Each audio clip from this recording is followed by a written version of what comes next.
All right, number 2. So here we look for a GCF. We don't have a negative in front, so we don't have to worry about that this time. But we check for a GCF. There is no GCF, right?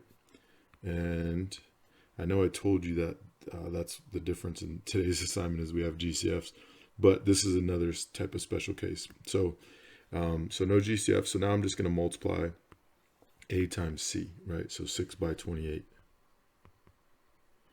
So 6 times 28 equals 168. So now I want to find numbers I can multiply to get 168 that I can add to get 1, right? There's invisible 1 there, okay? So numbers I can multiply to get 168 that I can add to get 1.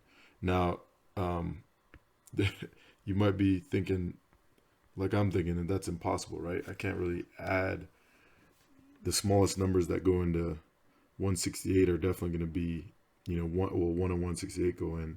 And so 1 plus 168 is not going to be 1, and there are no numbers smaller than 1 that go in, right? Or at least whole numbers in general. And so this isn't going to work. But just to kind of show you, let's go through the process and check all our options, right? So if I start with 6 and 28, if I add 6 and 28 together, I get 34. So that's obviously too high. So I want to get lower numbers. So to get lower numbers, I want to bring these closer together. And that's with adding or subtracting. You do the same thing.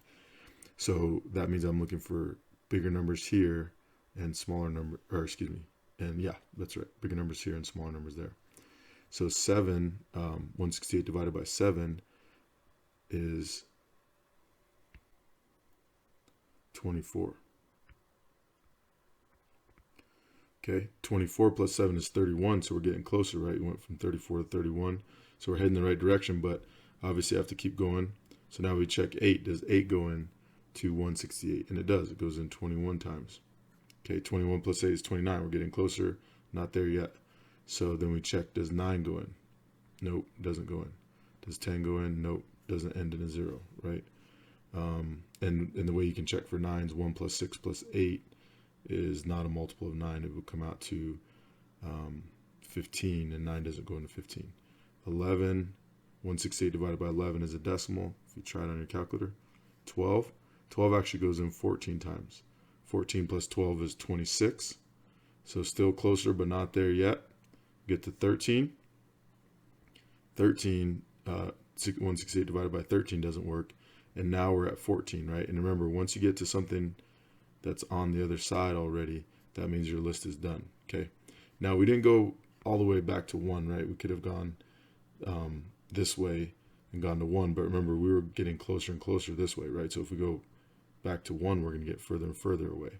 And so we checked our list for all the possibilities that could potentially work, and we didn't find anything, right? And if that happens, just as we've seen before with other types of polynomials, we can just call this prime, okay? And there's a few answers I'll accept. I'll accept prime. I'll accept boxing up the original, okay, especially like on a worksheet or a test, or CNF, okay? But prime is probably the preferable option and the option that we'll use in class together, okay?